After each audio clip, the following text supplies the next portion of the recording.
Sagot Mr. Chair kasi baka po yung mga gunman or yung mga suspects ginawa lang po yung plaka, inimbento lang po. Sandali, yun ang check ko sa iyo eh.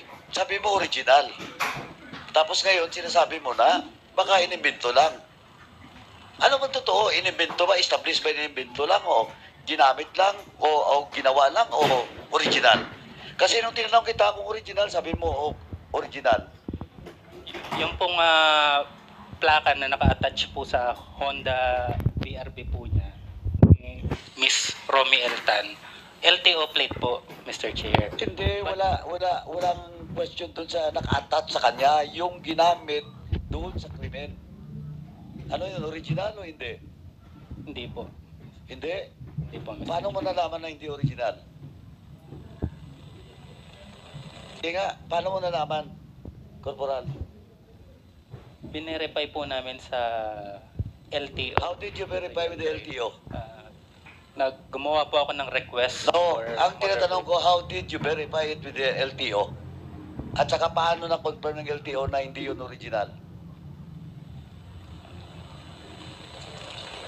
Kasi kasunod yan, kung original yun, kaya kailangan siguro patawag din natin ng LTO. Kasi kung original yun, next question, bakit nandun sa krimen? Ginamit ng mga kriminal. Second is, kung sabihin niya na wala, naka-blatter ba yun? Naka-report ba yun o wala? Diba? It's not all about the relationship between that person of interest na may-ari ng plaka at saka yung kapitan, kundi mismong plaka. Now, tanong, how did LTO during the investigation confirm that indeed ano yan, fake na plate? Nagpadala po sila sa amin through email ng certification po, which is Certification na ano? yung nagpapatunay po doon sa ownership po ng plate number. Then, Hindi nga eh. Hindi ako abogado hindi rin ako investigador o pulis, pero alam ko rin mag-imbestiga. Kasi interest dito is that the certificate, supposedly the certificate coming from the LTO that this plate that was used in the crime is fake. Hindi yung certificate na itong plaka na to is, ang ownership nun is si Miss Tan. Di ba, Artie? Dapat ang certificate, it's not all about that this plate is being owned by Miss Tan. But the certificate should be this plate that was used during that incident was a fake plate.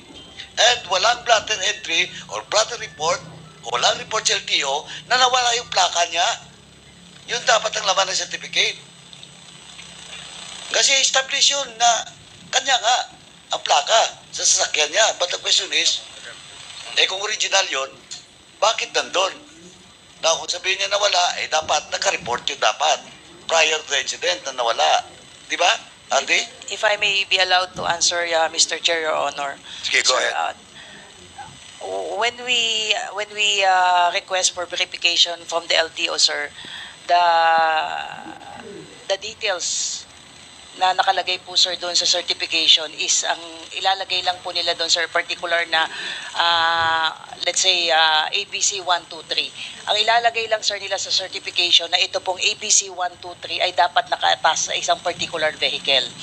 So yung bibigay po, sir, nilang certification, sir, is supposedly itong plate number na nakitang naka-attach po doon sa Black Innova should be attached to a Honda na BRB. Nung nagpunta po, sir, sila the following day upon receipt nung verification po sa LTO, ang sabi po, sir, nung owner po nitong Honda BRB, nakita po, sir, nila naka-attach pa rin yung original plate po na supposedly ay dapat naman talagang naka-attach po doon. At when the investigator asked, sir, kung na-report ba nila at any given time kung nawala ba ito or inalis po nila, ang sabi po ng owner ay hindi po, sir, nila inaalis yung plaka po na ito. So there is a presumption, sir, na yung ginamit, sir, na plaka na inalagay, sir, doon sa Innova ay kinambal. Yung sinasabi, sir, natin na kinambal lang, sir. So there is no really the LTO will not be in the position to issue certification certifying na yung plakang inattach doon, sir, sa Innova na ginamit, sir, ay original or even kambal, sir. Pero RD, kahit sabihin mo the difference between the time when the crime was committed, sabihin mo ba kahit 2 hours, no? 2 hours lang. Pwede rin, di ba, na binalik lang yung plaka? Pwede rin, di ba?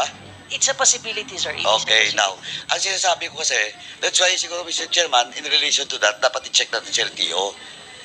Kasi, kung ang basis lang, no, ang basis lang ng certification is that indeed this plate was still there attached to that vehicle, no, but that was 24 hours after the crime was committed, walang assurance. Di ba? Tama, RD? Di ba?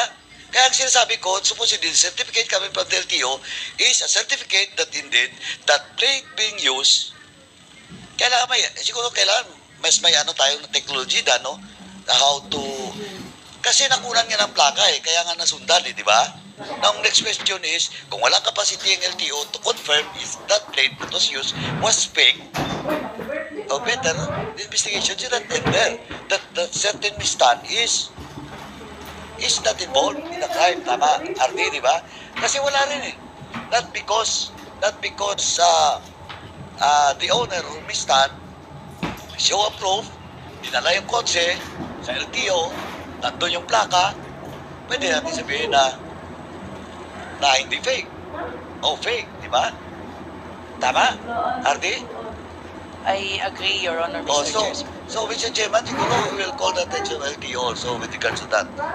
Kasi hinahanap natin dito na proof is that confirmation coming from the agency which issued that plate na hindi fake o fake ang ginamit. Tama, Ardino. So, Chairman, siguro, we have to take note of that ng LTO dapat. Kasi, ito, isang classic case din, di ba? Nakuha ng plaka. O, pero sinabi, no, the following